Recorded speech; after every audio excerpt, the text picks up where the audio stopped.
good afternoon, everyone. So again, welcome to ASEAN Young Architects Webinar Series 2021, The Future of Sustainability. Hi, minasan konnichiwa. Today's very special, yeah, because we got a speaker from Japan. So maybe I saw some of you already say greetings in Japanese. So excited lah today. All right. Actually, today is also very amazing because we got a full capacity from the beginning, and actually I got a lot of message from everybody like asking why I cannot enter. So I'm so sorry for everybody because our capacity will be only 100, but we also doing the live streaming on the Facebook, so don't worry, you still can watch today's webinar through the Facebook. And then if you miss some of the parts maybe in this webinar, or maybe you have to go in the middle or something, you still can rewatch the webinars through the recorded video. All right, so maybe we just need to start. So good afternoon again and welcome to the webinar, ASEAN Young Architect Webinar Series 2021. This event is actually supported by Arcasia Committee of Young Architects, Indonesia Institute of Architects Yogyakarta Chapter, and Yogyakarta Young Architect Forum, and forward by Extalia Hobbies. So I hope everybody is now healthy and safe. We also hope that those who are not in a really good health maybe can recover soon. I know that the situation now for some countries is not really good. Indonesia, daily new cases is also increasing to more than 50,000 per day, so it's not really good. Malaysia, Thailand, even Japan. Japan also increased like more than 1,000 as I saw yesterday news here. So it's also not good. The Singapore, well, usually one-digit new cases, but these 2 days back become a bit quite a lot also, like around 40 locally transmitted. So I hope please everybody also keep yourself safe, keep your family safe also by obeying the health protocols, and also please be vaccinated. And anyway, just to also remind you this one. Well, firstly, thank you for registering for the webinar for Architect Rida Razak from Malaysia session. It will be supposed to be in 24th July, so next week. However, due to an unexpected reason, decision will be moved to 31st July. But our 24th July will be replaced by a young urban planner and landscape designer from China. He is Yang, to give us some insight also about how to integrate sustainability in the Chinese aesthetics. So for those who has been registered for the 24th July session, you will automatically register for Yang session. So you don't need to re-register again. But of course, because I need to remind you that our limited capacity is 100, sometimes we cannot close the registration. So even though you already get the link, but please come early so that you can save your seat here inside the Zoom room. And also, please do register again for the Architect Rida Razak session on 31st July 2021 by visiting the same link, yeah, the bit.ly/youngwebinar. So as the closing session, Architect Rida Razak will talk much about how the architecture will be moved and changed because of the COVID situation, because of this pandemic. I think this will be also very interesting. So please register yourself and join us at the event. Well, yeah, this is all our speakers. Now is the 5th sessions. I've been moderating these webinars also. This is my 5th time, but I'm so enjoy every sessions here in the webinar. Thank you so much for all the speakers and for all the participants for your enthusiasms. And well, yeah, today we are extremely also grateful for the participations of the incredible speakers who are joining us in this series starting from the 19th June and until the end of July. And especially today's speaker, Nakanishi Tsubasa from Japan. Yeah. So I also want to thank you to Chairman of ACYA, Architect Rida Razak from Malaysia, and the representative today, Architect Bisma from Pakistan. And of course, to all the webinar participants who attend here on the Zoom room or from the Facebook live streaming. And before we start the webinar, I would like to gently remind you that today's session is being recorded to be available for viewing post-webinar. And if you have any questions for the speaker, please use the chat box here. You can just type at any points during the sessions. However, we will hold most of the question until the end of the session. So after the speaker finish the materials, then we will open the Q&A session. Then I will read all the questions for the speakers to answer, or if you want to speak out your burning question directly, you can just let me know on the chat box as well. And also, please keep yourself muted during the webinar, except when I give you the permission to speak. And of course, on the Q&A session, we are inviting you all to participate on the discussion. So if you feel comfortable, please turn on your camera and join our discussion. So as an opening, I would like to invite the representative from ACYA, Architect Bisma, to give a short opening speech. Yeah, Bisma, please. Thank you, Desta. Good afternoon and good morning to all attending today from across Asia. Welcome to this session. Very, interestingly put together by one of our very own Desta, who has been working really hard on this. And these sessions are in collaboration with, of course, Desta's brainchild and with Indonesian Architects Institute and Yogyakarta chapter and Yogyakarta Young Architects. This whole program is just for all our young architects to understand and think of the future of sustainability for all of us. This is not just for the next 10 years, it's for our future, it's for the future of our coming generations as well. And it is our responsibility to work towards this, especially after all that we've been through with COVID. COVID has impacted all of us, not just one country, not just the third world countries, but all of us. So we all need to think in the bigger picture and work towards all these aspects. And Desta has put together a number of great speakers for this, who are putting together their thoughts and their processes on different topics. So I wish today's speaker all the best, and I hope you all enjoy today's session and stay back to for any question and answers, and hopefully it'll be something productive. Thank you, Desta. Thank you so much, Bisma. So amazing to see you because we haven't met so long time, yeah. Because of the So true. So true. All right, guys. Thank you so much again for participating on this webinar today. Even maybe some of you are watching from the Facebook, but you still can reach us. Actually, you can put your comments or your questions on the Facebook, because I will regularly check on the Facebook as well. All right. So, hi, ima watashi no jikko shoukai desu. Using a bit Japanese, yeah. Hajimashite, watashi wa Primavera Desta desu. Indonesia kara marimashita. Yoroshiku onegaishimasu. So, all right. Back to English lah. Maybe not all of you can understand. So I'm a registered architect focused on the sustainable design. Also, I'm running an e-commerce retail business for action figure products. The name is Extalia Hobbies. And if you are interested, please kindly visit our site at www.extaliahobbies.com.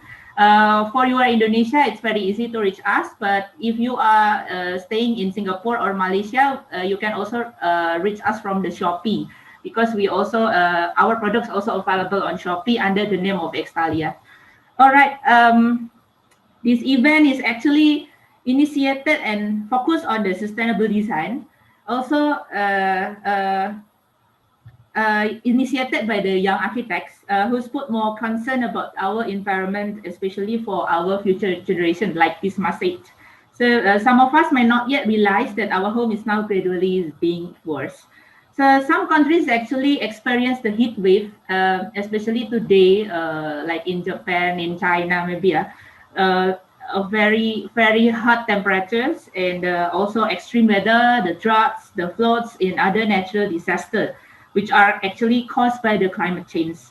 Global warming resulting the ice melting, increasing the sea level, which threatening some cities to be sunken in just several years ahead.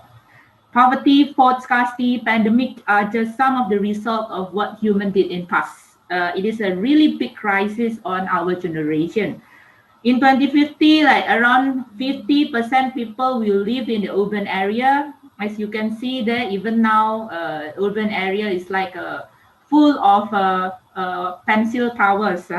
Means that the city needs also to grow more to facilitate the people. Not only for residential needs, all the facilities they need should be also be provided as well.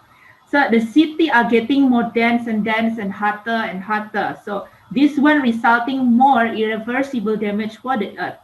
So that's how the urban heat island exists. Well, actually, we know that all the people and all the professions are responsible for this. Building and constructions contributes a lot, as we know. And of course, the architecture, urban planners, designers, and all the stakeholders in these projects, and also the decision makers are holding a great responsibility. Well, to at least to start and maintain the spirits of the sustainability itself need a lot of efforts in from ourselves and as well as our community. So how the people are aware of these kind of things are also very critical. So so yes, as you can see in the picture, we know that the Japan is one of the leading countries in terms of the technology. More than that, they are always famous for their hospitality.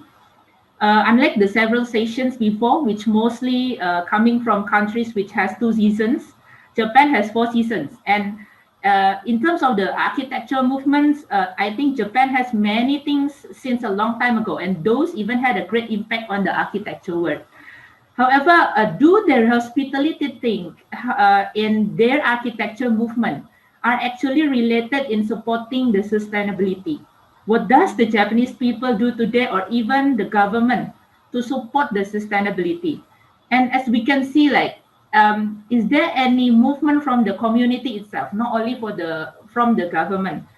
So also this one, I found it a few days ago. This is, I think, a bit interesting. Yeah, no, very interesting. So as we know, Japan is now being the host for the Olympic. It's supposed to be in 2020. However, because of the COVID pandemic, of course, made a lot of problems until this time. But anyway, actually, what is interesting is the Tokyo Olympic 2020 is actually promotes the sustainability, as we can see on the poster here. If you go to their website, you can also see the details of the plan. So Tokyo 2020 set the sustainability concept as the games be better together for the planet and the people. They say we will take initiative to meet its responsibility to deliver sustainable games and showcase solutions models of the global sustainability challenge to people in Japan and around the world. They aims to at least contribute in tackling the climate change, then the research management, the natural environment and biodiversity, and human rights, labor, and fair business practices, involvement, cooperation, and communication, and the sustainable source code. So this is super interesting. If you want to know more detail about it, you can just go to the website.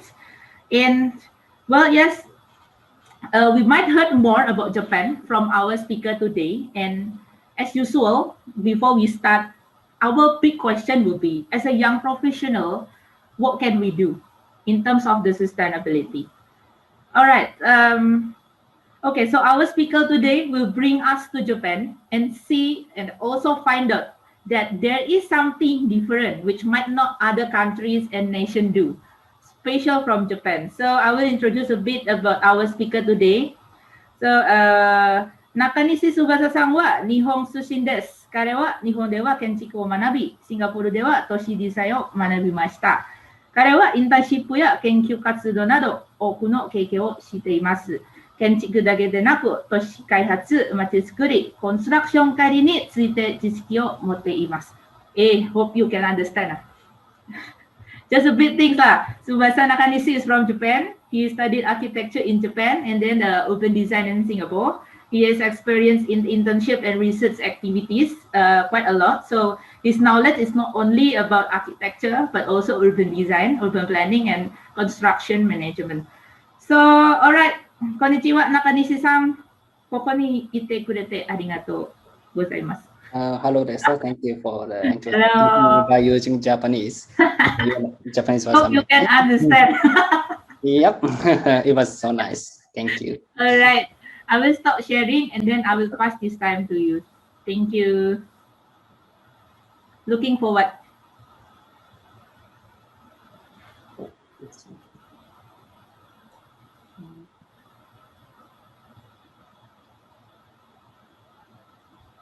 You can see the screen. Yes, very Yeah. nice. Thank you. Okay. So good afternoon and good morning, everyone. Thank you for having me today. I'm so honored to talk in this amazing webinar and so excited. Oh, how to go? Wait.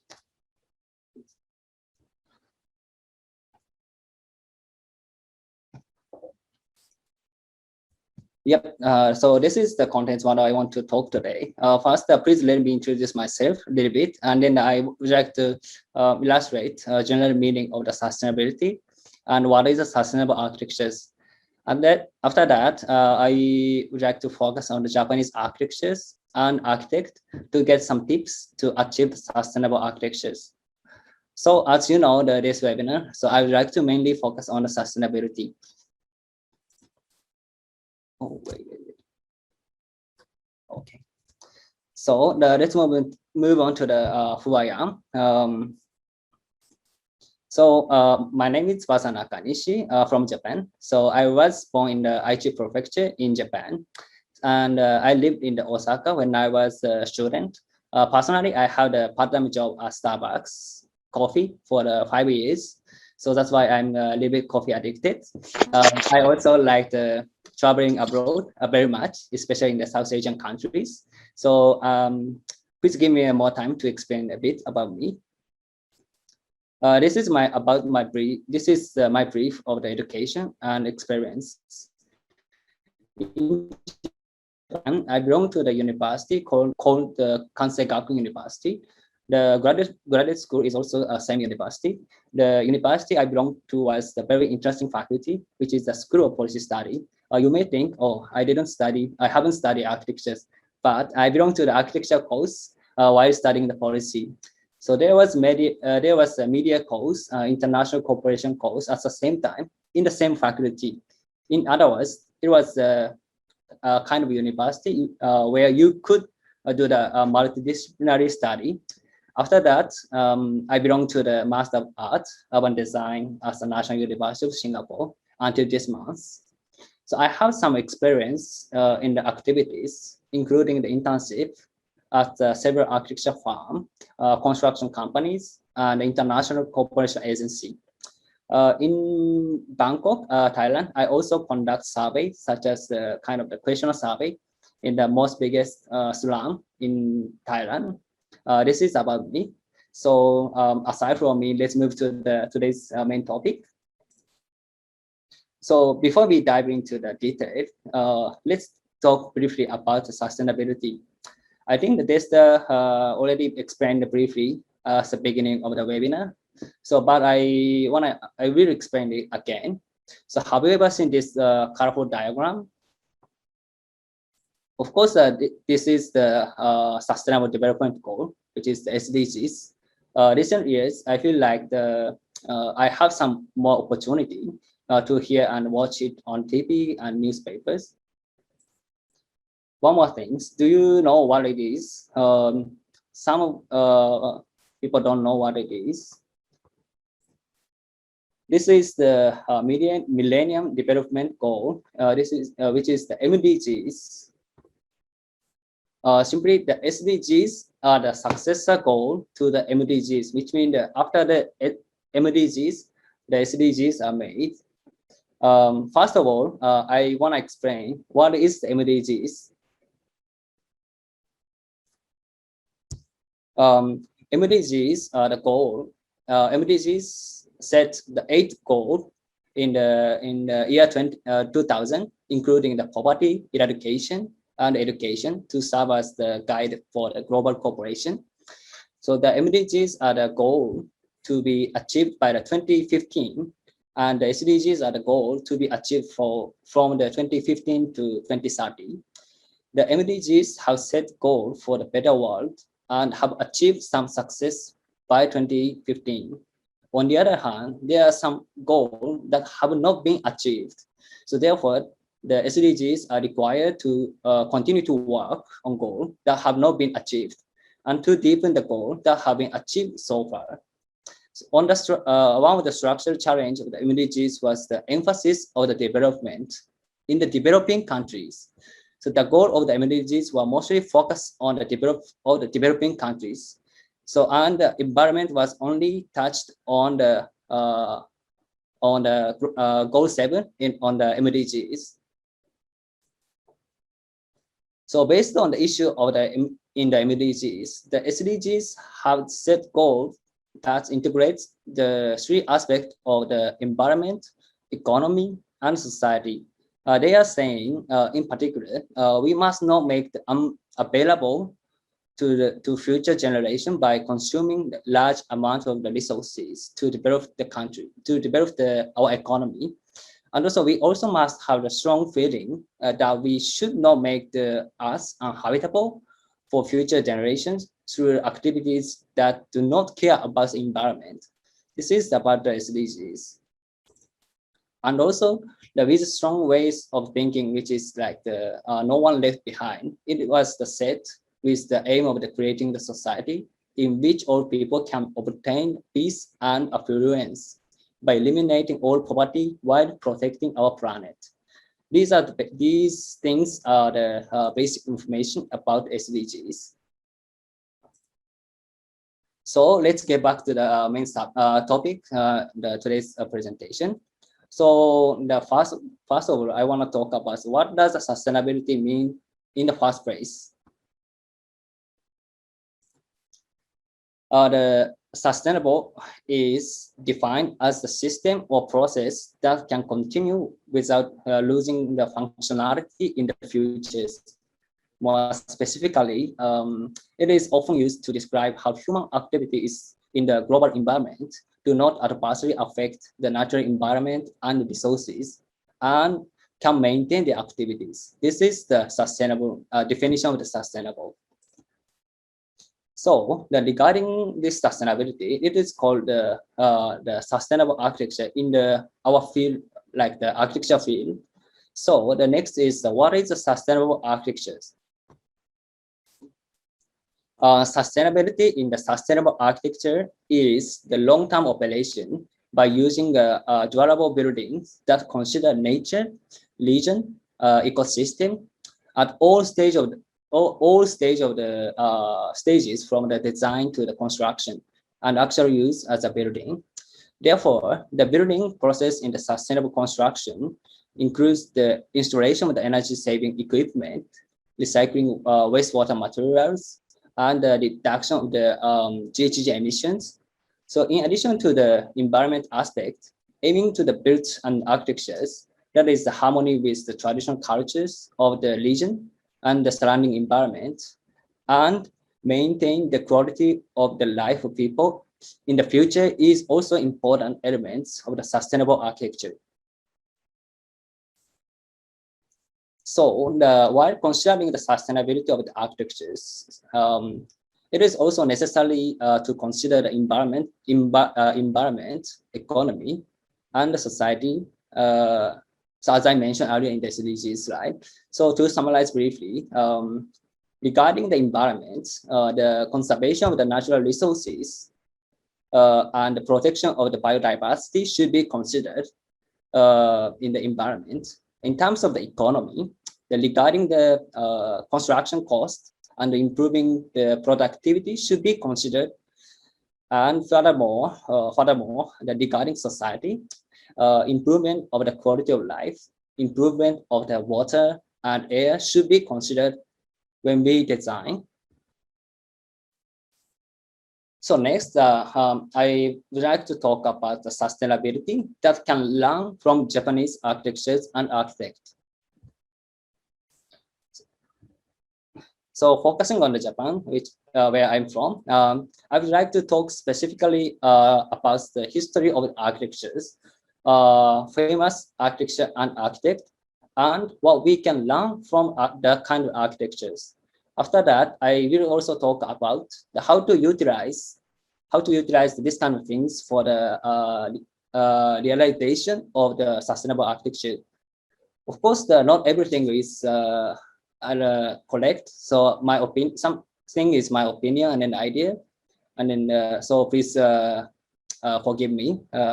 Okay, let's move on to the next. First of all, this one, it is the architectures called number parks in Osaka. So as you can see, it is the building with the abundant greenery, and it's also this building evaluated as the sustainable building in Japan. However, since this webinar has already discussed the green space or greenery several times, so today's webinar doesn't deal with such green spaces. Instead of that, I will focus on these three things. The first is metabolism, which is one of the architecture movement in Japan. The second is the scrap and build, and third is about the passive design. So let's move on to the next. Before we talk about the metabolism, give me a time to take a look at Japanese architects. First of all, he is you may know he is the Kenzo Tange, who is a famous architect all over the world. He has raised many prominent architects, and he won the Pritzker Prize in 1987. The building on the right is the Tokyo Metropolitan Government Office. Everyone who is working here should be pretty busy right now, maybe because from the next week the Olympic Games start. So this is the Yoyogi Stadium, built for the 1964 for the Summer Olympic Game in Tokyo, and then designed by the Kenzo Tange.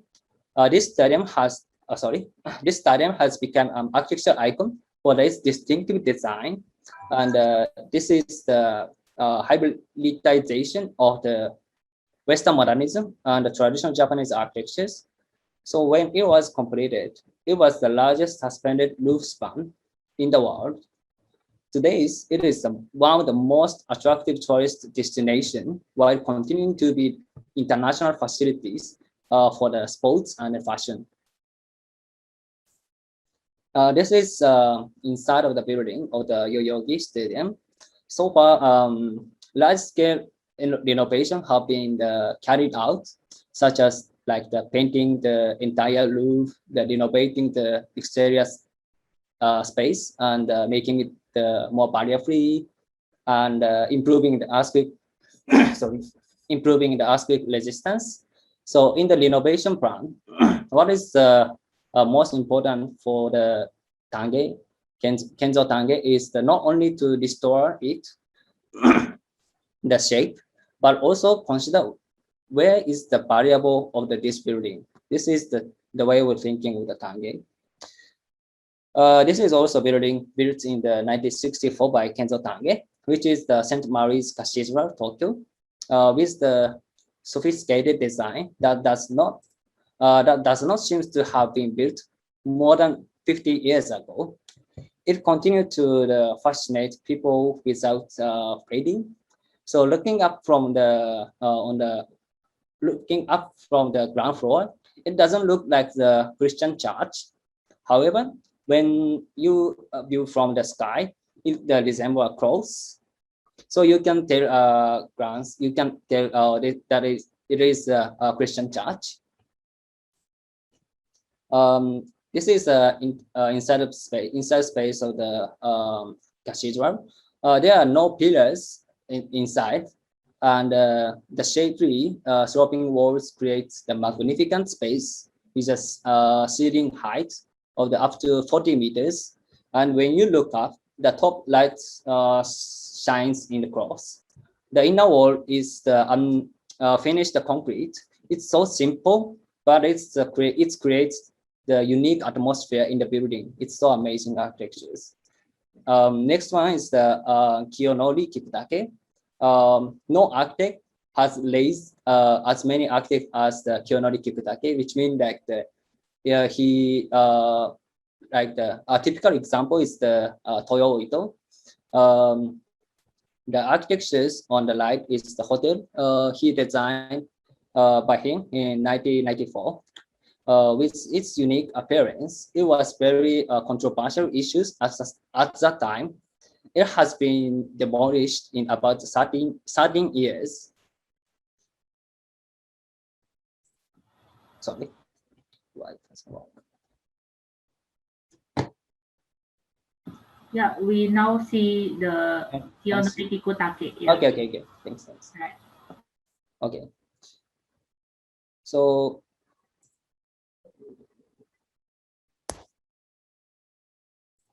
this one. This is the architecture designed by the Kiyonori Kiputake in 1964. This is the hotel. It's located in the hot spring onsen in Japanese. It has been 50 years since the building was completed, but the appearance of the building is still impressive. It is the masterpiece that represents the post-war Japanese architectures and the strengths of the post-war architectures. This is the interior space of the building. In the era of the modernism, he brought Japanese motif to modern architectures. This architecture is the mixture of the various architecture elements, such as roof shaping, kind of the shape, and complicated installation of the elevators and stairs. Regarding these architectures, the architect Toyo Ito, who is the famous architect in Japan, he said that these architectures that has the most impact in my life, including the architecture of the world. So which means like this building has huge impact on the other famous architect. Next one is the Fumihiko Maki. He is one of the Japan's leading architects who has created the sophisticated and refreshing architecture space, and he has the highly acclaimed worldwide. He works on the various buildings as housing and other type of building. He's from the Kenzo Tange's laboratory. The photo on the right is the Roppongi Hills. It is the symbolic architecture of Tokyo, using the origami motif and the detail that make you feel the traditional elements of Japan. Furthermore, the color and the sculptural form that blend into the sky of the thick building express it smartly without feeling like the oppressive. It is also characteristic that expression of the building changes depending on the viewing angle and depends on the time.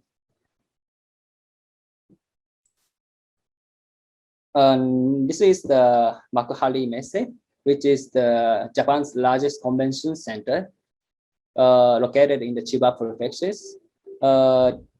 This is also one of the Fumihiko Maki's masterpieces. Main character is the roof, as you can see. That is inspired by the waves of the sea in the Chiba prefectures.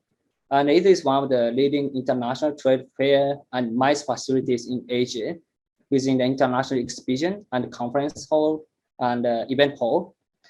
This architecture has won the numerous awards as an excellent architecture work in Japan. So this is inside. It will be this is inside of the Makuhari Messe. It will be used as a will be used for the Tokyo Olympic game starting from the next week. So and then I forgot to say, Yoyogi Stadium built by Tange is also used.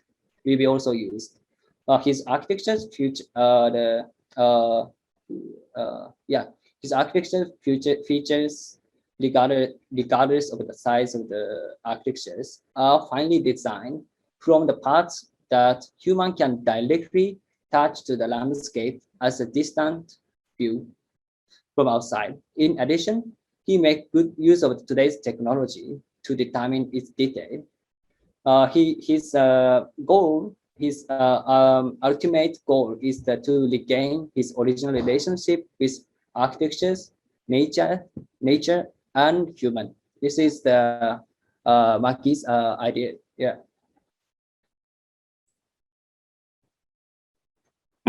Next one is Arata Isozaki, who won the Pritzker Prize in the 2019. He has a career of the more than 60 years, and he's the 7th Japanese winner to get the Pritzker Prize. So he said, it's too late to get the Pritzker Prize. So he continued to present many works on the world stage using the method that use local construction technique after carefully interpreting his context. When he was student, he met Kenzo Tange, and then he decided to enter the Kenzo Tange laboratory, and he was greatly influenced by Tange. The photo on the right is the Kitakyushu Municipal Museum of Art. It features a design having the two boxes are floated in the air. This is the Museum of the Contemporary Art, which opened in the 1994 in the Okayama Prefecture. The main feature is 3 groups of the internationally active artists conceived the work, including the exhibition space. And then the Arata Isozaki built this building. So that the work and the building are semi-permanently integrated. So it consists of 3 exhibition rooms that are clearly recognized from the outside. And it has a unique axis based on the natural condition of the land. So this museum, which adopted the stance of the space equal work, was the epoch making as that time, and had a great influence on the architecture of the museum later in Japan. So finally, the last is the Kisho Kurokawa. All of the concepts he has proposed for the 45 years have in the common that they are the principle of the life. His activities span 20 countries around the world, and his work completed all over the world. His work are highly regarded. The photo on the right is the National Art Center in Tokyo. It has the largest total floor area in Japan in the museum. And the glass curtain wall on the front of the building sways like a wave and draw a beautiful curve based on the concept of the museum in the forest. You can enjoy the view of the garden that blend into the surrounding green space from the inside of the building. This building is also so impressive. So this is another museum designed by the Kisho Kurokawa. In contrast to the artificial straight and grid-like concrete, the organic curved glass facade behind it is so characteristic. Also, it is located in the large park. Height was limited to the two strays. So by making the height in harmony with the surrounding trees, the park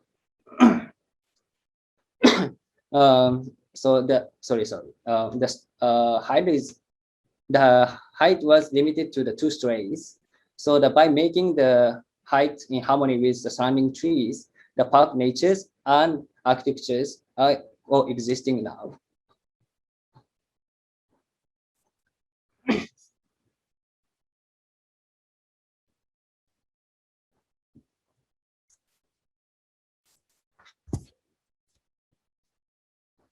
So I have already introduced the 5 architects and their masterpiece for the long time.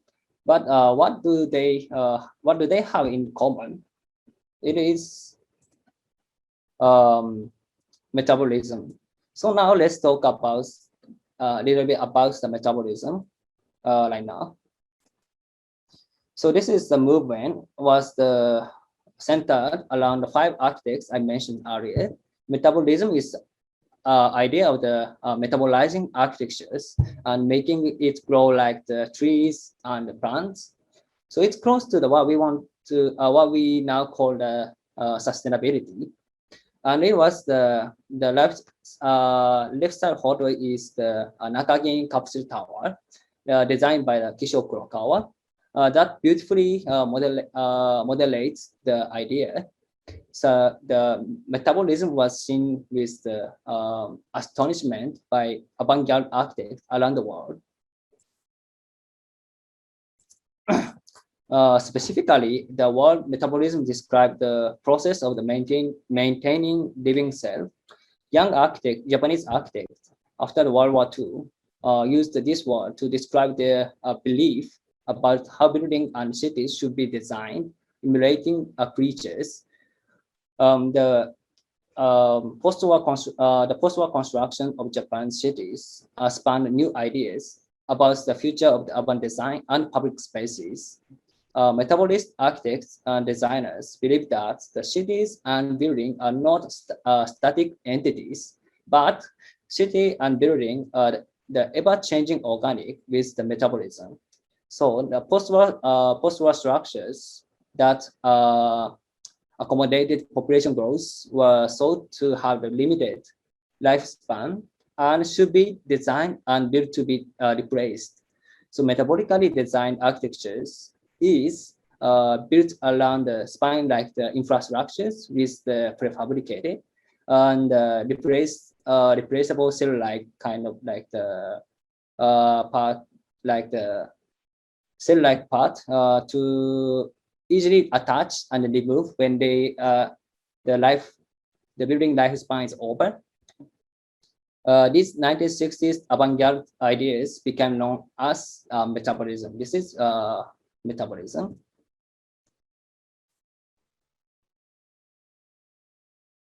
So having said that, when you actually look at the building, it has become clear that the building is being expanded according to the demand of the users, regardless of the futures envisioned by the architect, and that the life of the building is determined as the by the local government.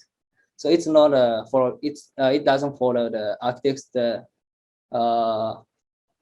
way of thinking. The one that's being used while being carefully repaired have the taste of those days, but it can be thought that metabolism architectures, which incorporates the concept of time into the architectures, has ironically become rigid in these days. On the other hand, there are many cases of the demolishment in Japan. The example like the Nakagin capsule tower is the danger of the being demolished, but actually it has escaped to be demolished due to the conservation movement, such as like the Architecture Institute of Japan, and the capsule is currently being renovated. It is also a fact that the metabolism architectures has reached a turning point as to whether it will survive or not, as it is being rebuilt or refurbished. And so metabolism architectures has hit hard to the post-war modernism architectures. However, we still face the difficulties of the achieving high durability and long life of the building here. So Kurokawa instead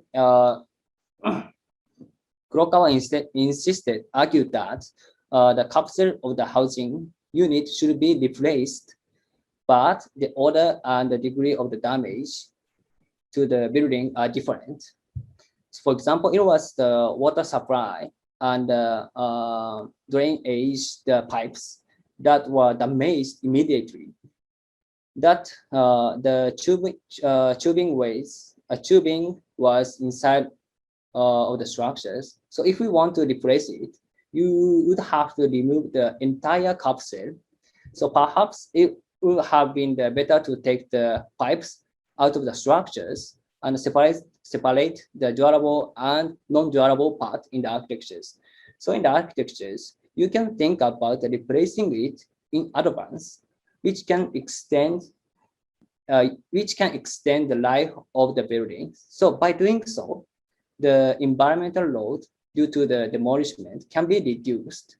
So architectures may be field that can contribute most to the environmental sustainability.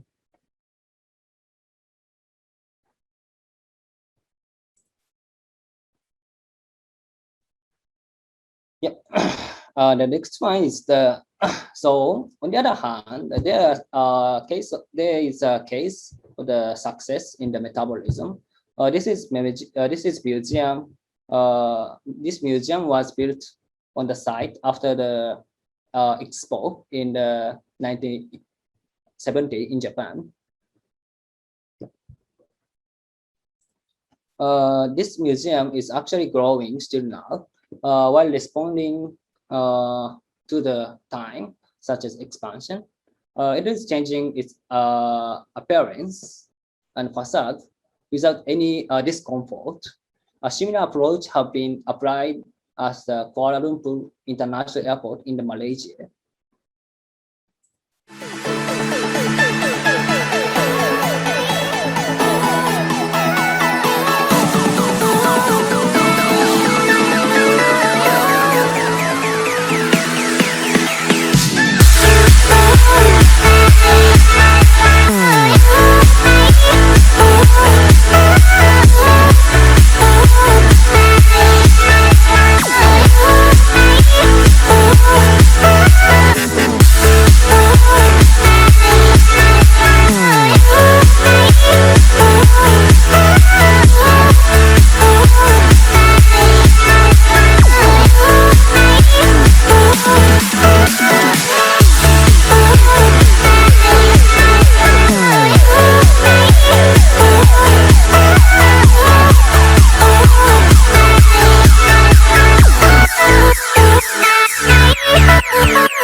So now, the half of the world population of the 6 billion lives in the city. The idea of the metabolism can be considered as a way to save architectures and cities in the future. In other words, metabolism can be considered as one of the key to the upcoming society. In addition, the technological development surrounding the biology is the evolving rapidly. So development of the materials incorporating the microorganism that regulate human biological reaction, such as the sweat and body temperatures. So we are entering an era of designing the energy metabolism across scale from cell to the building scale and then the city scale. I think it is also important to design the building using the new materials and the technologies in addition to the conventional idea of the metabolism. So in other words, it is more important, it is necessary to design by considering how to demolish the building and how to make it disappear in the environment and the natures rather than how to build it. This is what I want to talk about the metabolism. The next one is the next topic is the scrap and build. Yeah, scrap and build is a term, a word often used in Japan for the deconstruction and the generation of the building. And this is the year of the housing life, the life of the housing. As you can see, at a glance, Japan has the overwhelmingly like the low number, right? Tokyo is because Tokyo is stuck in the cycle of the building a new building and destroy them and rebuild them, which means like the city is stuck in the scrap and build cycle. I think there are differences. There are differences in how buildings are handled between Japan and some other country like the Europe or United States. Uh, that is in the Europe, the beautiful buildings with the 1,000 years histories are still in use.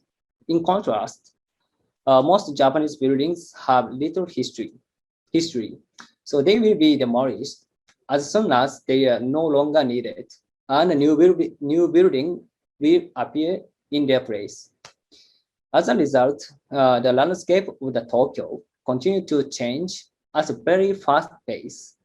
As I say many times, the Olympic game will be held in Tokyo from the next week. So this means that the new buildings are being built everywhere in Tokyo. The scenery of the city is changing every day. So having said that, there are architectures that we can learn from the Japanese architecture in Japan.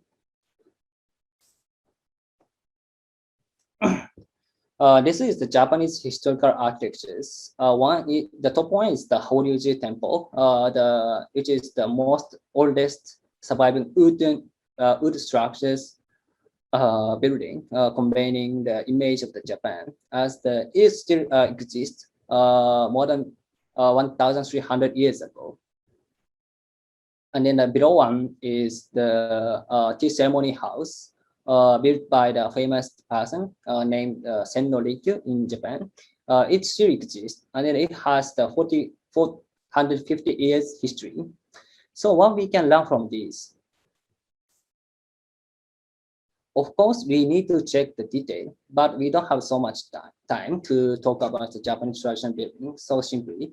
So the two architectures I mentioned earlier are still loved in Japan. This is very important things. What I love by people has been repaired by people, even if it is destroyed by the typhoon or natural disasters. So this may be very simple and obvious, but this is so important. When we design architectures, it is also important to create architectures that will be used for a long time. So you need to not only pursue your design you want, but also you need to think about how people love your architecture. This is a very important process to think about the design. This is what I want to talk about, the scrap and build. The last is about the passive design. This has some relation with the scrap and build a little bit in the previous slide. This passive design would be the tips to grasp how to create architectures that is loved by people. So let's move to the contents. The 20th centuries was the kind of era based on the idea of using large amount of energy to solve things literally by force. Powerful use of the energy has changed architecture significantly. In Japan, dependence on the energy has increased sharply since the 1960s. Expectation for the technologies were rising, but it was supported by the cheap and mass supplied energy. Therefore, we now have a habit of using energy to solve the problem. So when we think about energy saving in architectures, we tend to think about how to use energy efficiently. However, there may be a solution that does not assume the use of energy. So therefore, we call the method of using energy to do the energy saving as the energy oriented, the left side. And also the energy environment is the method of the approaching without using energy. If you call it, you can see that the contrasting method correspond to each other. So energy oriented is represented by the mechanical technologies such as air conditioning and the lighting system. On the other hand, environment oriented is the way of advancing architecture design with the goal of reducing the reliance on such technologies as much as possible. In other words, this aim at system that allow you to enjoy the design and environment friendly that suit the local climate. We know the goodness of the posts, but there are some problem which is who do not recognize the proper use of the posts at the same time. I think that the how to take a balance them is the big issue in the future. So in the such situation, when we trying to mitigate the harsh surrounding the harsh surrounding environment, and then creates the comfortable indoor spaces, it is the general rule to try architecture method, architecture approach first, and then if it's not insufficient, it's not enough, we can supply the mechanical approach after the architecture approach. There are various various architecture methods depending on the climatic characteristics of the area. It's just an architecture design and something we should consider when we design. So finally, I would like to explain what it means to be diverse in terms of the architecture method, depending on the climatic characteristic of the region.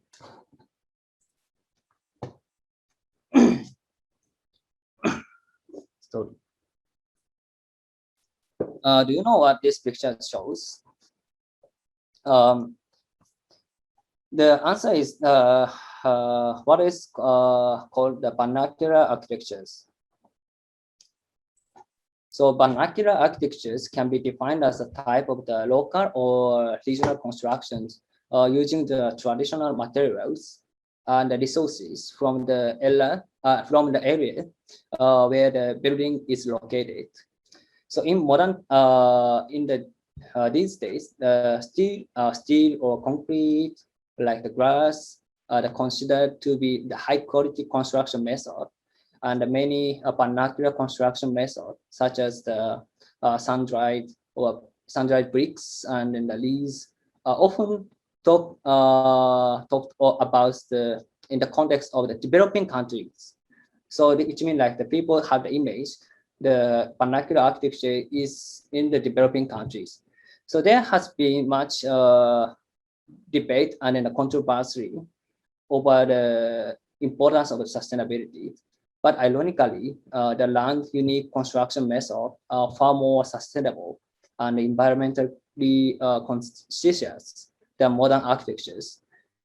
Unfortunately, tremendous amount of the architectures and cultural knowledge is being lost in these days in our world. So, I would say that in Japan, we still had vernacular architectures in my country. So the architecture is the design so that you can feel the temperatures, humidity, wind strength, and the direction of the wind, and the light intensity, and the shade in the when you are staying in the building. So let's move to the more detail of the vernacular architectures. So vernacular architectures can be divided into the two types. One is enclosed type, which is patterned under climate such as the cold region and the deserts, and it's the architecture design principle that exclusively broke inside and outside. Others is the selective type, which is an architecture design principle that open and sometimes close when the sun or wind comes into your house. So these two have the completely different approaches to control the climate in your area. So according to the previous clarification, the traditional Japanese housing, the selective type. But in Japan, and these days, there is the strong tendency for the housing to be enclosed type. Why these things happen? So there are several possible reasons. First of all, the world has become a mess. And furthermore, like the environment deterioration, such as the noise and the air pollution is also getting more bad. And another factor is the progress and the widespread use of the air conditioner, like the and heating and cooling equipment. So, and also the temperature of the different and the temperature the difference is large depending on the four season in Japan, because as Desta said before, like the Japan has a four season.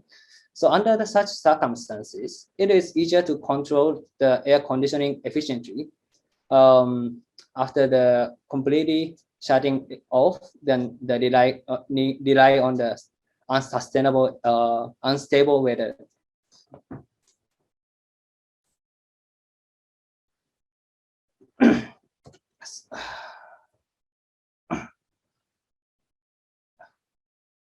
So the design technology of the poles, or the technology of the poles, the enclosed type and the selective type has evolved, and the efficiency of the heating and the cooling equipment has improved dramatically. Actually, these things turn around by identifying the limit of the traditional Japanese method.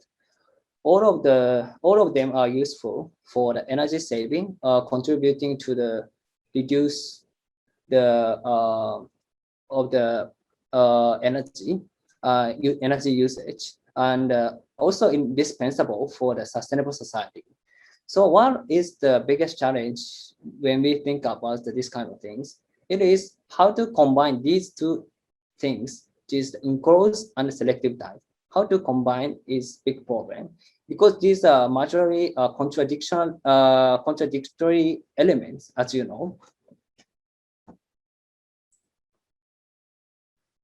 So if you want to improve the environment, so your housing should be open to the environment, and also like the should be open to the environment.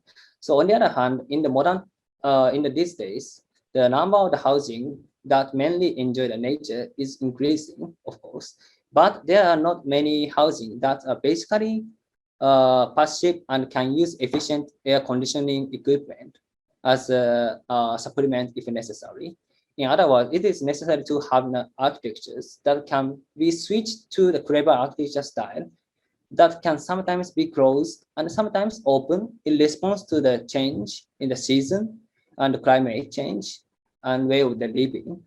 So the selective design type, which also incorporate enclosed type properly, is indispensable in the warm region and the tropical region like Singapore, and it is the urgent issue for sustainable architectures, not only Japan, but also in some Asian country, of course, in the world.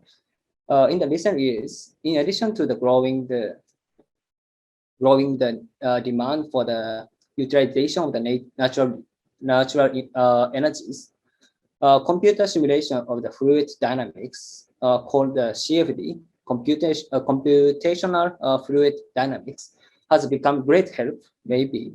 With the progress of such design tool, we are finally able to think about the design of the buildings that make the best use of the regional characteristic. I think that it will be the more important to design the materials that take advantage of the regional characteristic by making the better use of the those technologies. In addition, I think we will continue to be required to work on architectures that prioritize the environment and sustainability, not only the housing, but also in the office and other public facilities as well.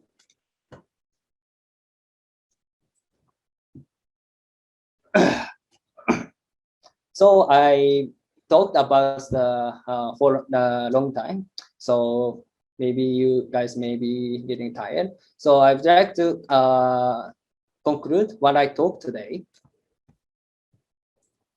So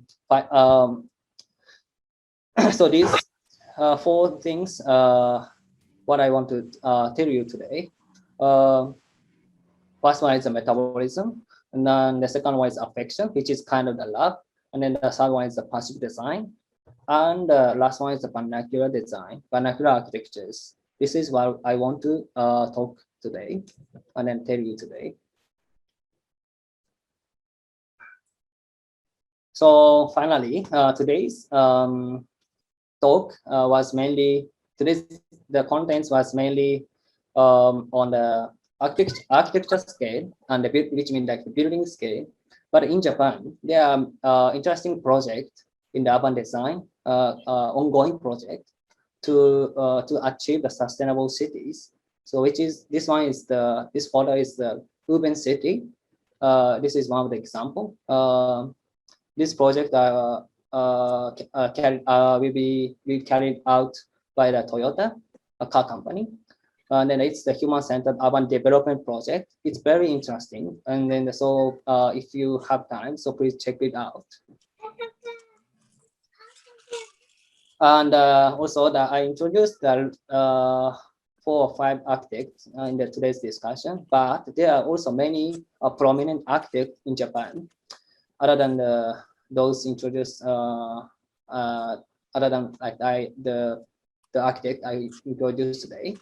So please research their work, and then their idea and their notion, and yeah, and then of course there are lots of the prominent architect and then the prominent urban planner or urban designer in the world. So we need to check, and then we can learn from them a lot. So and then let's contribute to the sustainable society together. So thank you for listening today.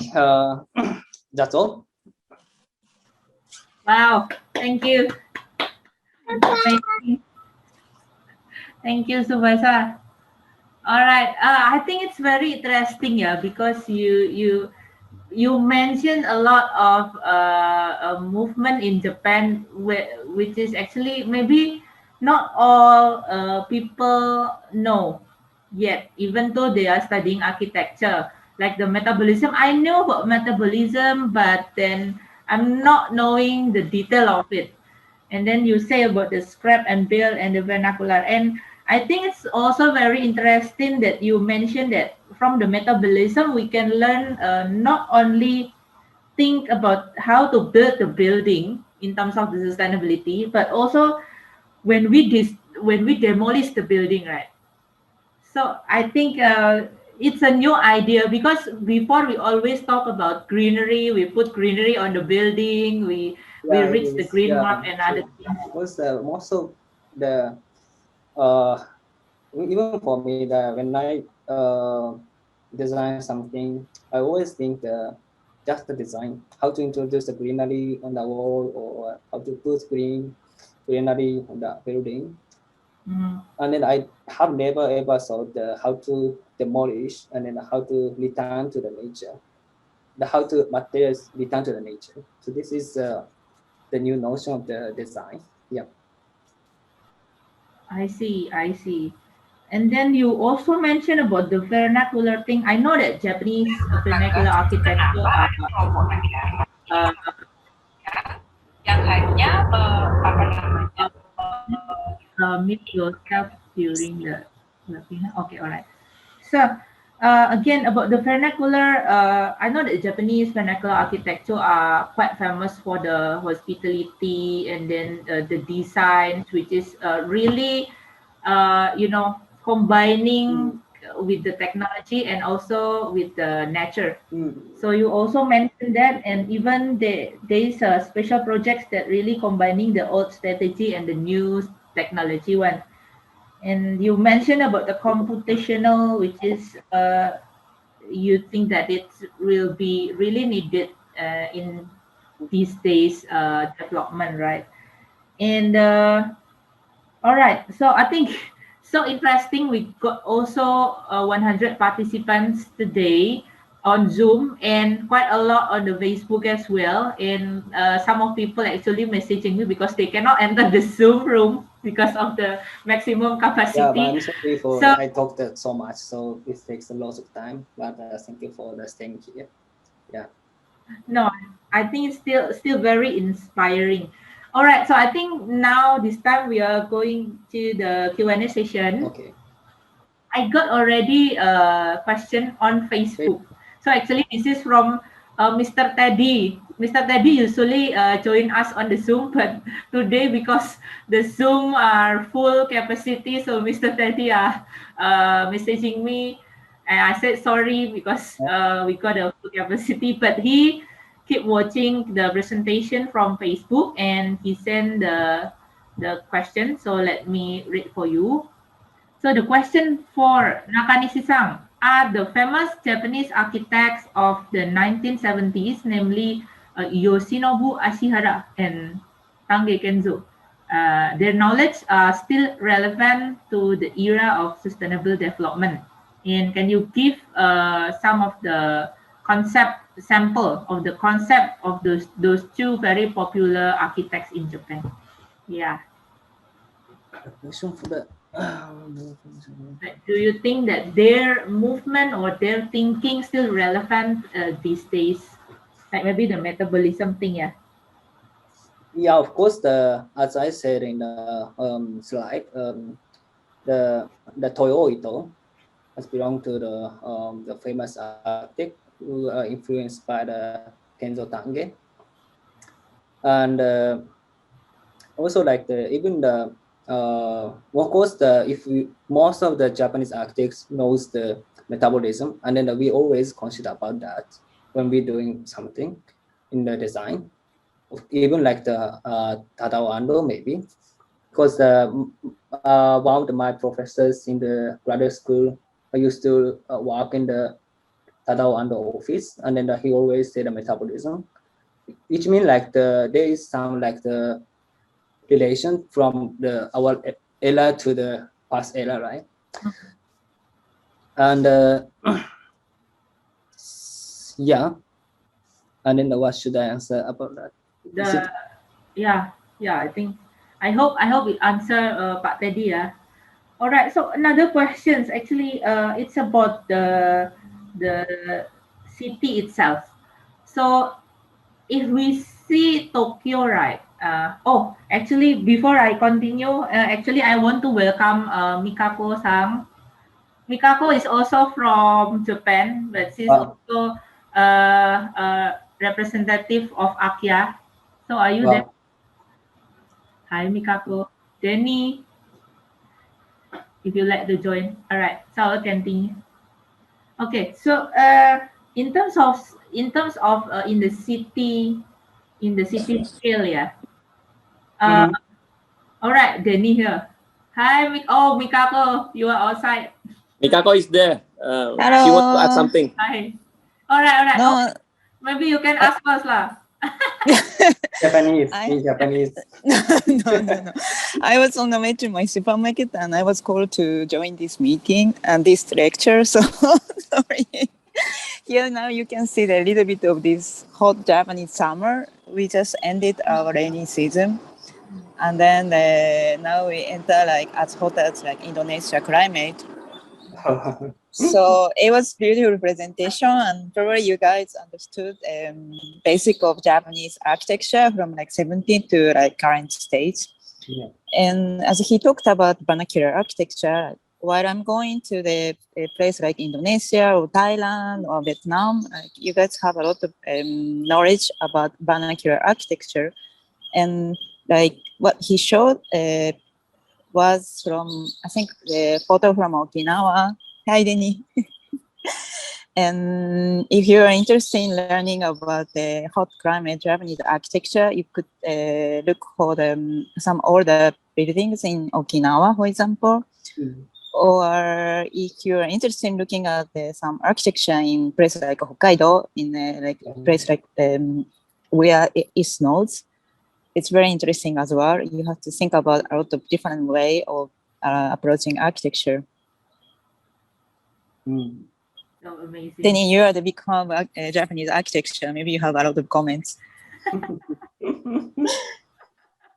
Yeah, I don't have any comment, but for your information, Tsubasa-san, I think most all of Indonesian architects was very loving Japanese architecture, because from the very first time we took the architecture study, we keep learning about Kiso Kurokawa and his metabolism, and also the most famous one now, Tadao Ando.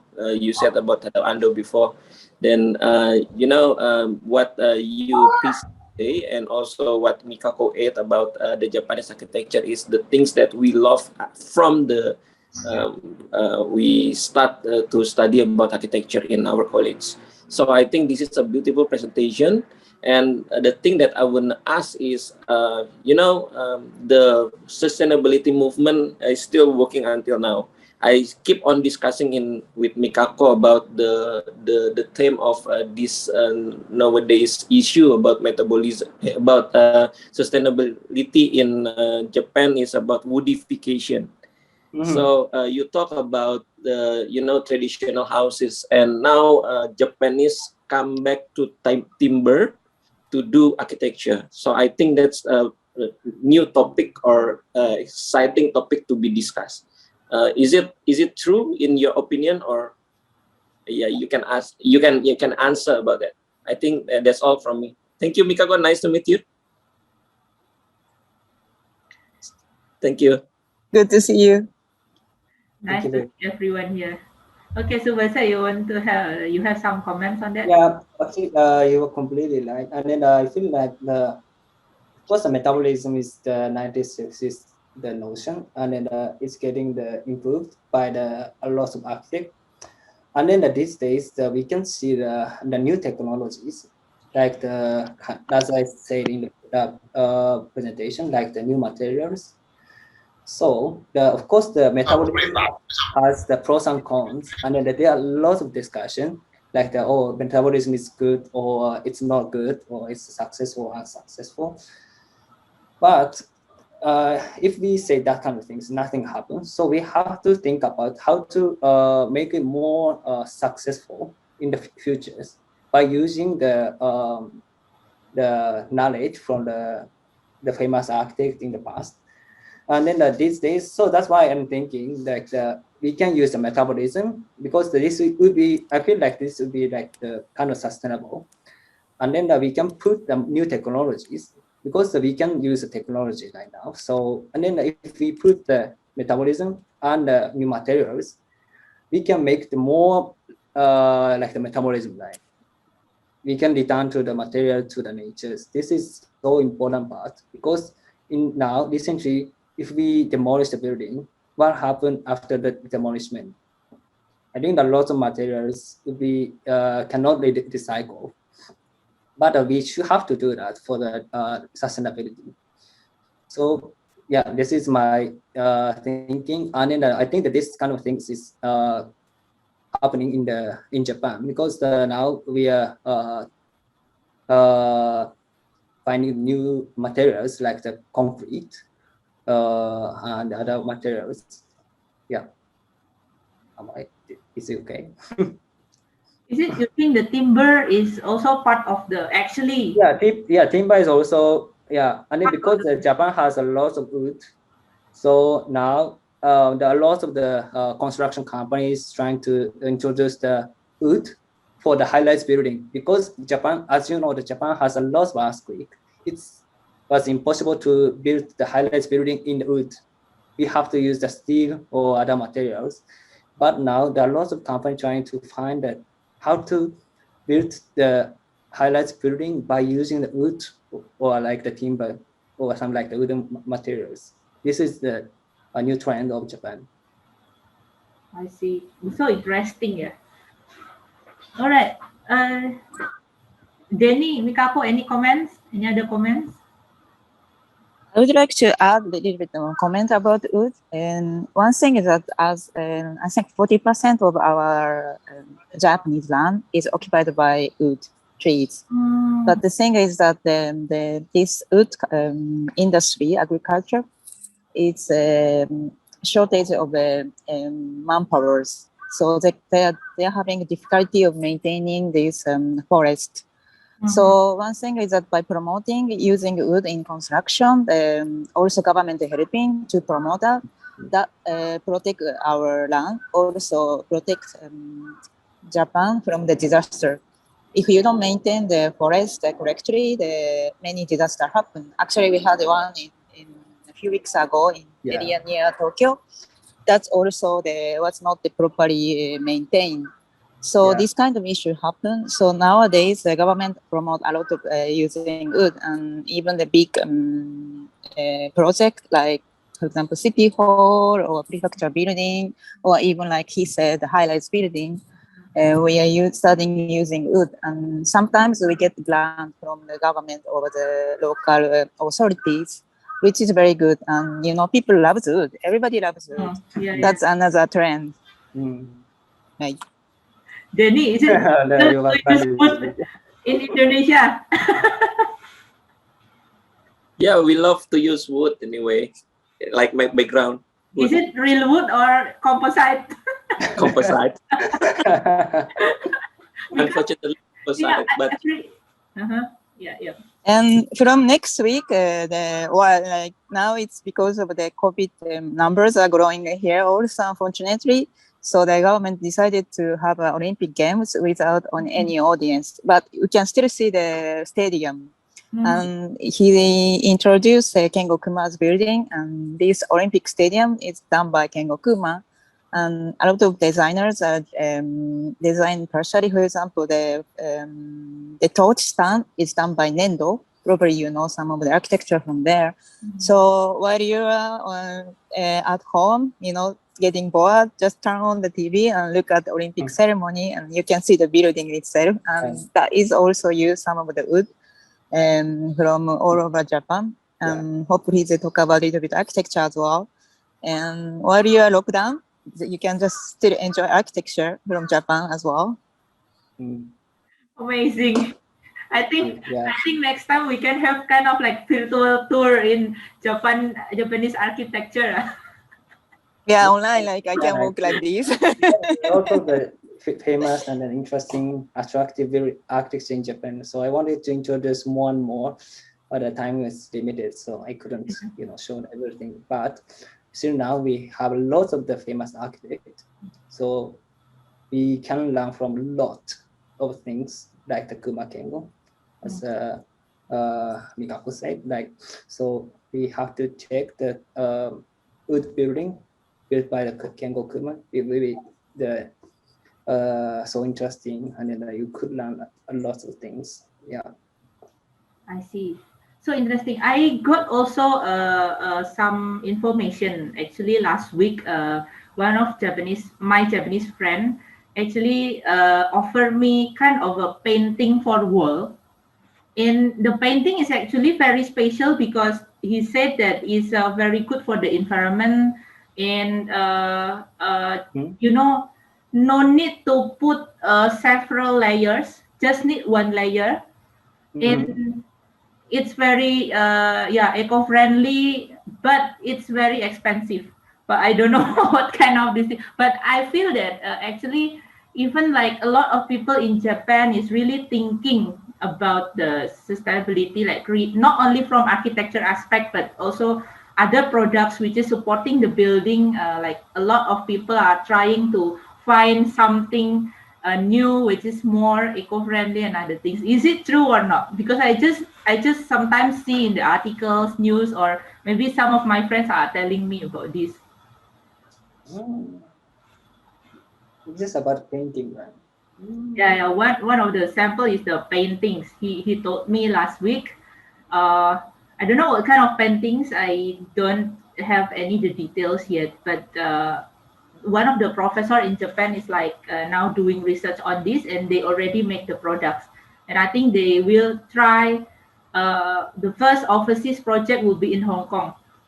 Maybe I can share later, but the thing is it now like the sustainability itself in Japan? Maybe not only architecture, yeah, maybe the other aspects like the products or something. Like a lot of people start thinking on that, Yeah. or like maybe just in architecture, or is it already like all people know about the SDGs, all people thinking about the sustainability in Japan? Yeah. I think to be honest, when I was high school student or undergraduate student, I didn't know the SDGs, and then a lot of my friends, most of my friends don't know what is SDGs, and then they couldn't answer what is SDGs. And then, but these days, the government and some private company try to spread and they try to contribute to the sustainability. So, for example, like some train companies use the advertisement on the train, like train the outside of train.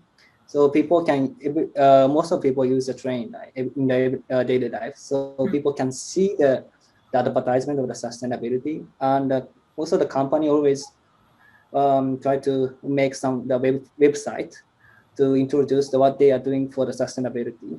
Otherwise, because some of the young student who is strongly want to contribute to the society, always check that kind of website whether they are doing this, whether they are contributing to the society sustainability or not. Because if you enter the company, if you join the company and then the company is not contributing to sustainability, maybe it will be not. It will be the bad choice. So a lot of now these days, a lot of students try to check the sustainability. This is also like the responsibility of the private company. And then and also you can see the SDGs and the sustainability in the TV or TV advertisement. Yeah, and then now a lot of people is getting know about that. So another questions like you said a lot about building scale, right? So in terms of the city scale, or for example in Tokyo, yeah. For my in my opinion, I went to Tokyo. I went to the observation deck of the Tokyo Tower, and I saw Tokyo from the top view, right? And you know, compared to, for example, like Singapore is like full of green. Even though I went there in the summer, it is full of concrete buildings for me. Actually, in terms of the city scale, yeah, is there any regulations or any incentive which is given by the government itself to support the sustainability? Yeah, I think the Singapore and the Japan are totally different approach to the urban design. And then, of course, if you check the city from the bird view, maybe it's completely different because Singapore are covered by the green a lot. But if you see the Japan, maybe it's a bit hard to find a green space. Of course, there are a huge green space around the Tokyo Station or some big park. But if you check like the business area, maybe it's so hard to see the green space because as you know, after the World War II, I think the Japanese government strongly wanted to make the economic growth. You know, make the economic growth, so economy strong. So that's why government didn't care about so much green space. They don't care about the green space. They wanted to build the high-rise building to get money because the park didn't make any money at that time. Of course, now these days park can get the earn the money like the POPs or something like something like that. But these days, instead of that, the government tried to put the greenery on the street. So because it's impossible to demolish the building and then turn into the park. So That's why I mean, the most of the Japanese urban planner or like urban developers try to focus on the urban space. No. The street for the public. So maybe if you check some Japanese street view on the Google Map, you can see a lot of greenery on the street, especially like of course, the Tokyo, the Marunouchi area, and and also one of the most interesting the case is the Sendai prefecture. No, Miyagi prefectures, and then the prefecture there is the Sendai city. This is and then there is the Aoba Dori, the Aoba Street. They have so much greenery on the street. It's so amazing, and it's so well designed. And then you can feel like, oh my god, it's much better than Singapore. Yeah. Oh, really? Wow, So even yeah, better. now government, I feel like that. Yeah, this is my personal opinion. So, but if you can see a lot of the good case, yeah, from Japan. Yeah, please check it, the Aoba Dori. Yeah, it's amazing project, Nice. amazing street. Mikako is in the park now. I think we can.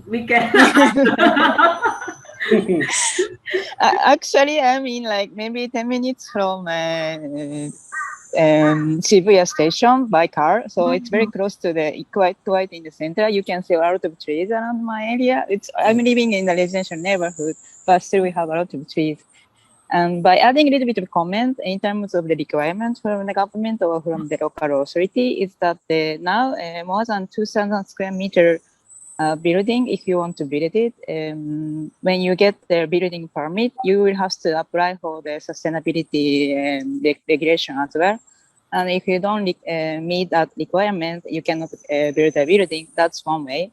And also, a lot of the local authorities have a regulation of X amount of green. You have to have it. So these things, it's quite strict. For example, if you want to build a high-rise building, the total floor area become like more than like 10,000, 100,000 square meters, and it's quite difficult to reach like 10% of green code. So we're struggling a lot about it, but if we don't pass it, we cannot build it. So even in the center of Tokyo, where we have that kind of regulation, so somehow we try to manage a lot of greens. Yeah, it's true. Yeah, it's a bit difficult to put the greenery on the wall or on the building like the Singapore, because as I said, Japan has so much natural, the typhoon, earthquake. So that's why we have to make the park or street instead of that. So it's a bit the difference between the Japan and Singapore. Also, it takes a lot of time to tree to grow here compared to Singapore. So suddenly in Singapore, yeah, once you put the plant the trees and plants grow so fast, but here it takes time, like at least like 2-3 years. I see. Sorry, asking a bit about the 10%, right? You said before the 10%, right? So 10% means we can calculate on the wall as well, or 10% from the floor area. Depends. You have to negotiate with the city. Some of the city requires on the site itself, or some of the city can it's fine with having it in the wall as well. So it depends. Like you have to negotiate with the local authorities. I see. So, yes. Jenny, you have any comments or questions? No, I think before 10 years ago, I think we discussed about Japanese architecture with my former boss Juhara. We talk about steel construction. The steel construction is happening because of the earthquake of Japan. They are keep thinking about how to adapting with all the situation. Now the world is changing, and now maybe for Japan they keep familiar with the earthquake. Now it's finished. The steel era almost finished. Steel and aluminum era is finished. Now they're thinking more about the sustainability, like Mikako and Tsubasa-san said, that authority giving permit only if the building meet the requirement, and also thinking about how to make a skyscraper with the timber or wood. That's the willing of the Japanese architects or the Japanese people to build something related or contextual to its era is the things that we should learn, I think. So more than the sustainability itself, we have to learn about the willing from the Japanese people to do something contextual to their era. We need to learn about that. I think that's my comment. Thank you, Desta. Okay, so amazing. So actually we got some other questions. I think if we continue discuss among ourselves, maybe I cannot read the question. So sorry. I will move to the Don't worry. chat box first because I Okay. think we got You should. all right. But you have to do is very interesting for me. Like I learned a lot of things also from Japanese architecture. I think actually, right, I just want to tell you. So before the COVID pandemic, actually, Institute of Architect Jogja chapter, we plan to visit Japan in April 2020. I also have a contact with one of the professor in Chiba University, and we already booked the flights, we already booked all the things and the visa and other things. And suddenly COVID, I was like, oh, okay. Yeah. But I hope we can go next time lah. Okay, there's a question here from Jundi Muhammad. I think he is my junior in the architecture school. Jundi, are you there? You want to say directly in Japanese? You can speak Japanese, right? Hi, Jundi. Okay, otherwise I will read.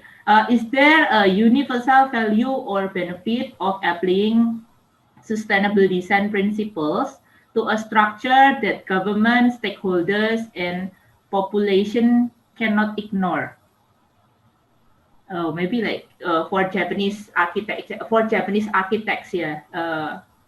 For in your opinion, maybe like by applying the sustainable design principles, so is there any benefit? Like what kind of the biggest benefit that you guys can get, other than you save the planet, of course?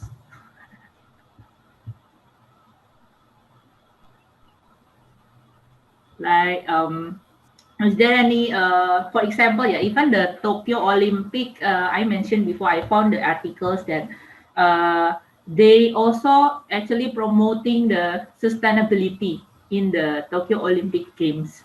Means that actually all the people are aware about the sustainability. In Japan itself, like in your daily life or something, maybe like if you heard somebody or the government or somewhere like you see the advertisement promotes about the sustainability, is there any specific reasons or specific goals that actually the Japanese want to reach, want to aim in terms of the sustainability? A bit difficult question, yeah. I also a bit don't understand.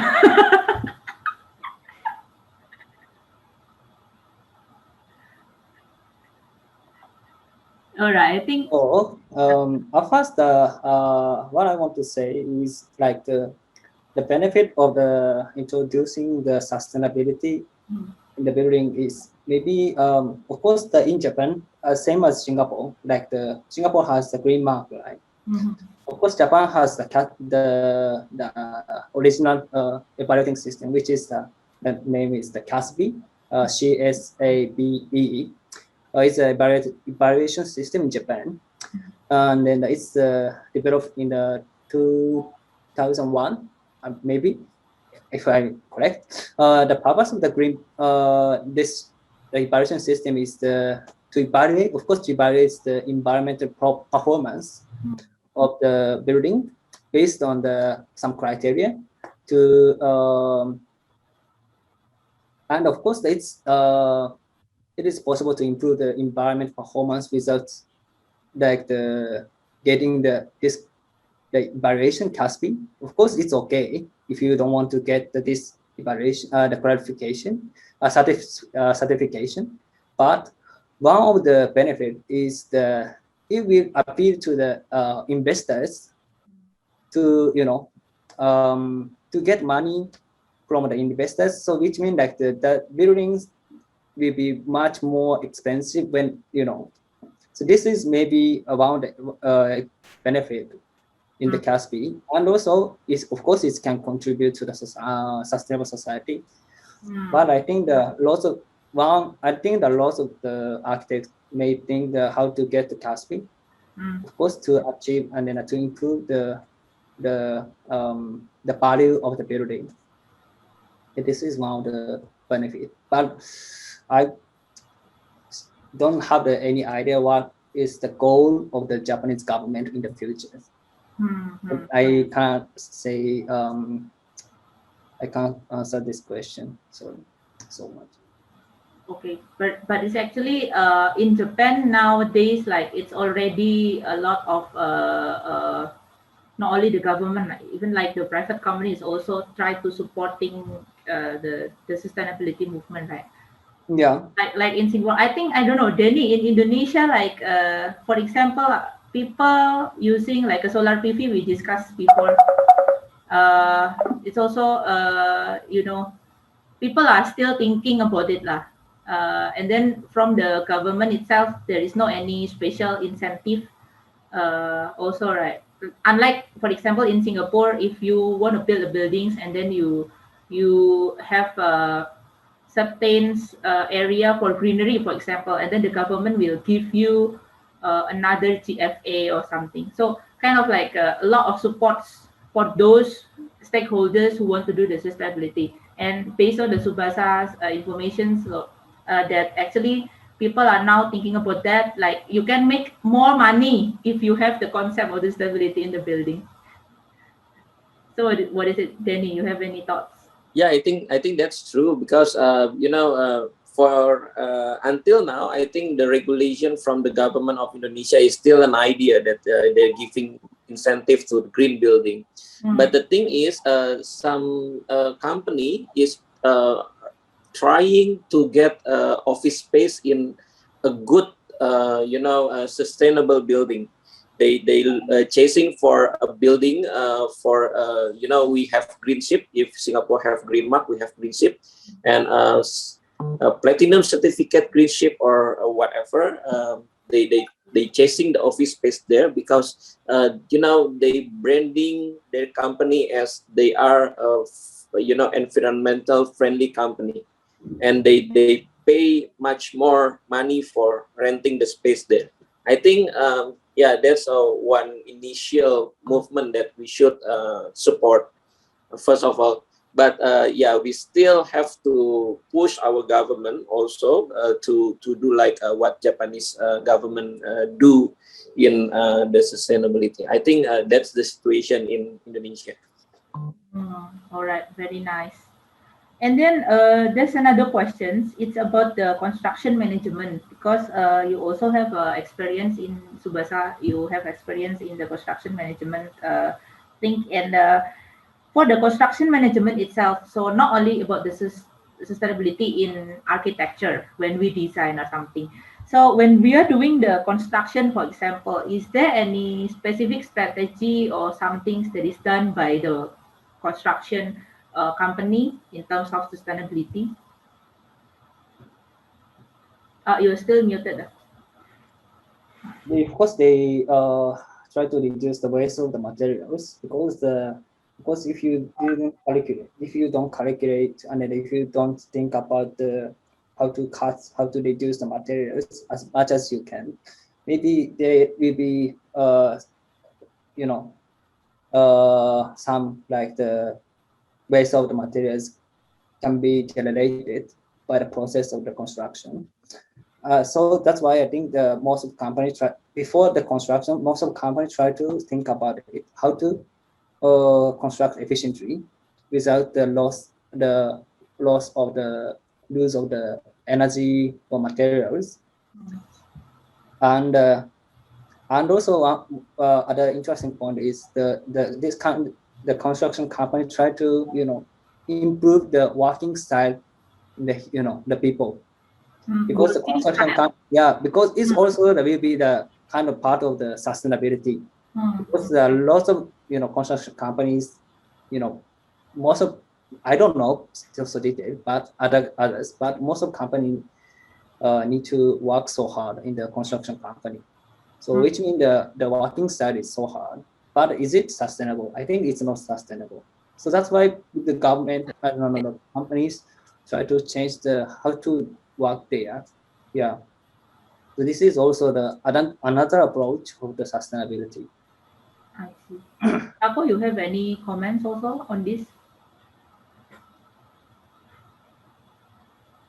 You talk to me? Yeah. Yes, actually, I'm studying a new construction now, starting from next month. And until like last year, I finished one of the project in 2020 spring, right before the COVID start.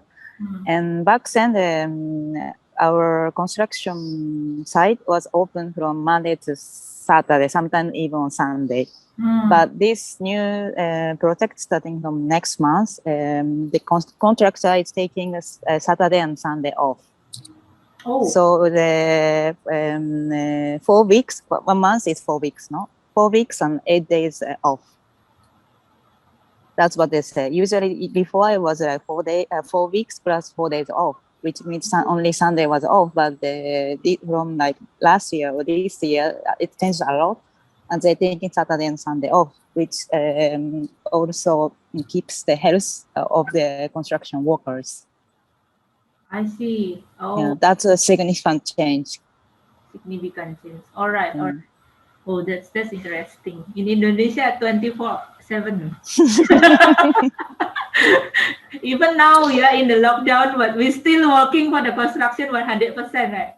You know, when Japanese occupied us, Indonesia, we know, a phrase named Romusha. I don't know what's the meaning in Japan. So it's like, forcing working like 24/7 a day, and they have to work. Yeah, that's the thing that we still doing until now. Yeah, in the 80s or 90s, it was like that. And then, people was got like mentally ill, and that was a big issue. Like, it was a big news on TV until like maybe 5 years ago. So the government is improving a lot. Even the architecture office, like now, by 8 o'clock we supposed to leave 8 p.m. And maybe, of course, sometimes when we have a deadlines, we work until 10 p.m.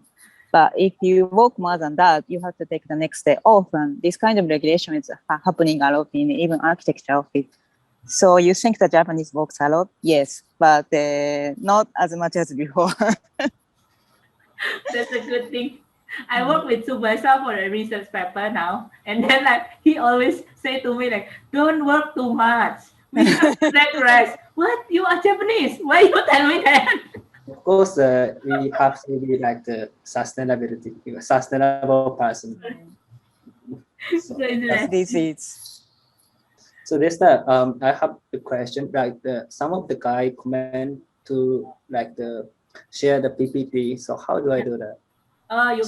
You can save it on PDF and then share to me. I will upload on the website, the same website where everybody will register themselves for the meeting. Yeah. Actually, I got a message from Ashwin. So Ashwin is one of Tsubasa's friend, but the question is open for general audience. So he's asking, has the Japanese sustainability influenced Indonesian architecture in any way? I think this is the question for Danny. I don't know why, but this seminar, the guest star is Tsubasa. I think Tsubasa has to say something about that. But the thing is, I don't know for another architects here in the room, but for me, for instance, I read about Japanese architecture book quite a lot.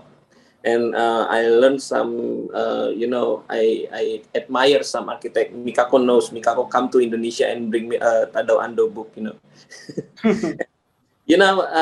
but the thing is, we Indonesian, I think, until now, haven't been reached this level of standard of appreciation of architecture as Japanese do. I watch some TV series about architecture in movie in my TV about Japanese people who built a house, and they praise, they love the process of building architecture, but not in Indonesia, I think, for now. I don't know next decades or a few years after now. But I think, yeah, I have to tell you that we are a step behind you. But I think by teaching all the students and all the colleagues to love architecture like what Japanese do, I think we're slightly getting better. I think that's only my answer. Nice. Hey, actually, right. It's like a discussion between Indonesia and Japan. Now I want to call Bisma to join us. Bisma, are you there? Yes, Desta, I'm right here. Yeah, Bisma, I know that you love Japanese architecture, so say something lah. I think all of us are really inspired by Japanese architecture. It's not like just the Indonesians, all us Asians are. I mean, there's so much to learn from Japanese design in general. The sophistication, the discipline. We all have so much to learn from them, and we're all inspired by them. I think we all look up to them, and especially after our trip to Japan in 2018, we've all been even ever so more inspired by them. Their sense of design, the meticulous detailing, the materiality, it all comes into play. And the architecture is so great in totality. It's all cohesive. So yeah. All right. So what is the most your favorite building in Japan when you visit Japan, Bisma? Desta, I think you've been seeing my Instagram, and I'm still posting from 2018. I mean, I'm in love with Japan. I look for any reason to go back to it. I think we So got. there's not one. There's just so much to be inspired by over there. Yeah, You guys just made our day, Thank you so much for loving it. I'm not loving so much, I mean, I'm telling you, I've got a group of people here who have been inspired to head to Japan as soon as COVID is over. I'm like, you all these young architects. I was like, don't do anything else, just go to Japan. We are waiting. Agree, yes. We're all going to recover after COVID. We got the hardcore fans already here. Already, definitely, for sure. But unfortunately, the situation of the COVID is getting bad. So Yeah. Yeah, that's the unfortunate situation. Hopefully, times will get better, and we will all be able to meet and discuss further in person. Because when you experience spaces, you experience different cities on a human scale. That's when you really understand things. Wow, it's so amazing. Well, I think today is the longest webinar we have had in the past. Of course, we're all so inspired by Japan. I know. Thank you for giving me the time. It's super amazing today. We have Tsubasa, we have Mikako, we have Jenny, we have Bisma, and all the participants. We got a lot of people. Even they are queuing for the Zoom room, actually.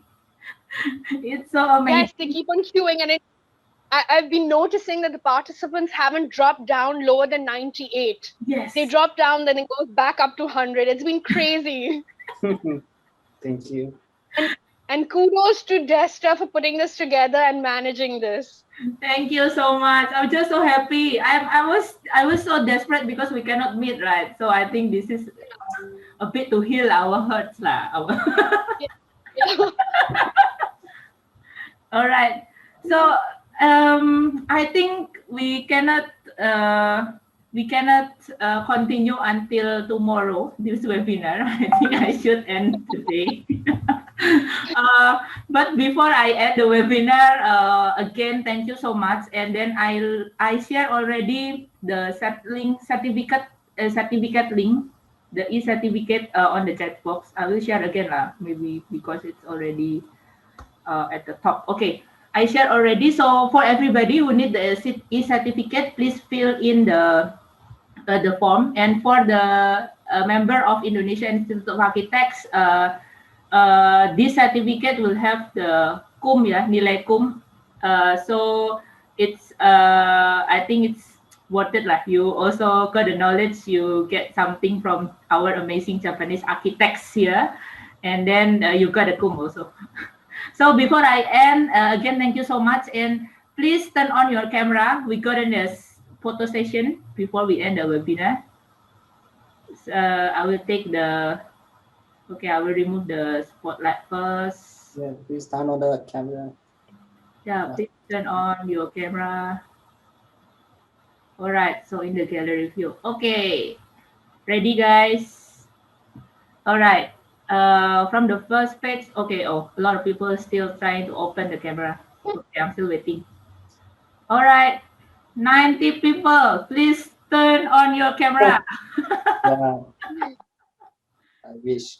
Turn on the camera. All right, I'm starting now from the first page. Okay, 1, 2, 3.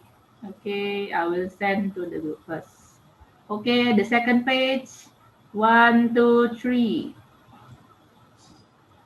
Okay. All right, so I want to share a bit for next week, guys. Please also come and join us because we will have amazing speakers from China. He will talk about how to integrate sustainability in Chinese aesthetic. So the speaker named Yang, so he's quite experienced in the urban planning and landscape design in China.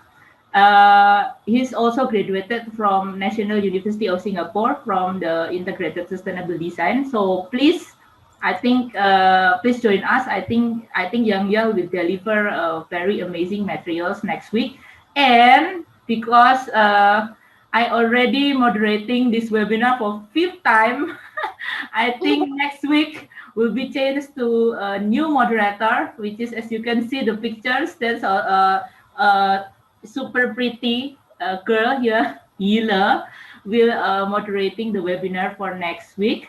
So please join us at the same link. You can just simply type the bit.ly/Yang webinar and please choose Yang session. And don't forget also choose the Rida Razak sessions for the 31st July session. It will be so interesting because he will talk a lot about architecture in the future and what we can do as an architect after the pandemic. So I think it will be also useful for us. So again, this one also, if you are on the Facebook, today is very special because I know there are 330 something registrants actually have been registered for this webinar, but we cannot open for all on this in this Zoom room. So actually for you, those who are watching from Facebook, you can actually scan this QR code and get the certificate. So today very special. Okay, so again, thank you so much for Tsubasa. Thank you, Bisma. Thank you, Mikako. Thank you, Denny. Tsubasa, tomorrow we will. Thank you. Thank you so much, guys. All the participants here. Yeah, stay safe. Yeah, thank you very much. Thank you so much. I'm Primavera Desta, and see you next week. Bye-bye. Bye. Okay, Bye. thank you. Bye. See you. Thank you. Tsubasa, arigatou gozaimasu. Arigatou gozaimashita. Arigatou Thank you. gozaimashita. It was so nice time for me. I could enjoy myself.